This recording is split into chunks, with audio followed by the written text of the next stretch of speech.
Kita mau ngobrolin sesuatu yang deket banget sama kita semua, apalagi di momen-momen kayak sekarang ini. Yap, tentang kebiasaan. Oke, hari kelima. Nah, udah masuk hari kelima nih. Biasanya, di titik ini, tubuh kita tuh udah mulai nyesuaiin diri ya kan? Kita masuk ke sebuah ritme yang baru. Tapi di tengah semua perubahan di luar ini, ada satu hal di dalam diri kita yang seringnya bandel, nggak mau berubah. Pasti kita semua ngerasain kan? Bangun jadi lebih pagi, tidurnya mungkin jadi lebih malam. Pola makan, wah itu berubah total. Semua aktivitas jadi harus diatur ulang. Ritme hidup kita benar-benar beda deh. Tapi, di tengah semua penyesuaian itu, ada satu hal yang seringkali nggak ikut berubah. Kebiasaan kita. Nah, ini kan jadi pertanyaan ya, kenapa sih kita tuh sering banget balik lagi ke pola yang itu-itu aja? Jawabannya tuh ada di satu kata, nyaman. Anggap aja kayak sebuah rumah. Coba deh, bayangin ini sejenak. Kebiasaan itu ibaratnya kayak rumah lama kita. Coba pikirin deh, di dalam rumah lama, kebiasaan kita tuh udah hafal banget setiap sudutnya. Kita tahu polanya gimana, langkah-langkahnya apa aja. Bahkan nih ya, walaupun kita sadar rumah itu udah nggak bagus buat kita, atau kebiasaan itu salah, kita tetap aja balik ke sana. Kenapa coba? Sederhana banget. Karena di sana rasanya nyaman, udah kenal. Terus datanglah momen kayak Ramadan ini. Momen ini tuh bukan cuma soal ritual loh, tapi bener-bener jadi pengganggu buat zona nyaman kita. Rutinitas yang udah kita bangun itu digoyang abis. Bedanya tuh kontras banget kan?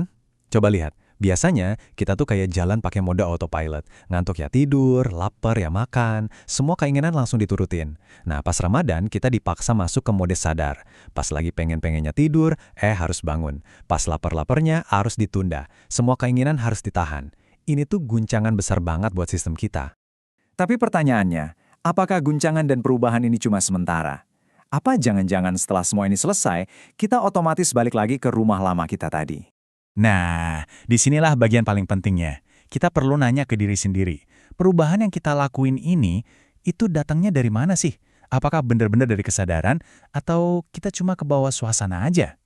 Iya, emang sih, kita lihat banyak perubahan positif kan? Kita jadi lebih rajin ibadah. Ngomong jadi lebih dijaga. Mungkin jadi lebih sering mikir. Ini semua bagus banget, kelihatan jelas. Tapi, coba kita jujur sama diri sendiri deh. Apakah semua perubahan ini lahir dari kesadaran yang tulus dari dalam diri kita? Atau jangan-jangan ini semua cuma karena suasana?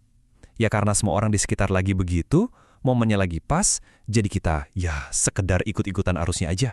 Ini pertanyaan yang dalam banget buat direnungin.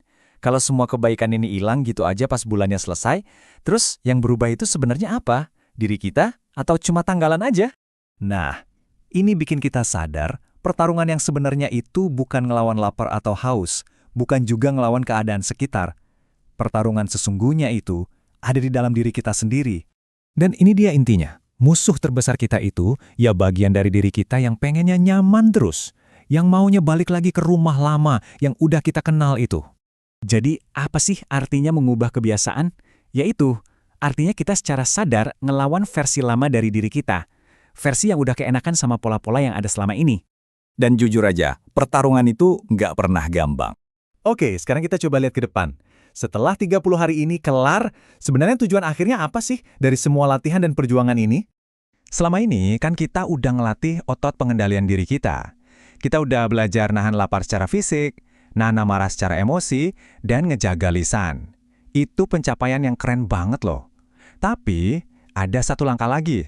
Pertanyaan berikutnya, dengan otot yang udah terlatih ini, bisa nggak ya kita pakai kekuatan ini buat ninggalin minimal satu aja kebiasaan yang kita tahu itu ngehambat kita buat tumbuh? Ini nih, yang akhirnya bikin kita mikir, mungkin inti dari semua ini bukanlah sekedar tentang bertahan selama 30 hari. Melainkan tentang pertanyaan yang jauh lebih besar, kita ini bakal jadi orang yang kayak gimana setelah 30 hari pelatihan intensif ini selesai. Nah, itulah yang paling penting.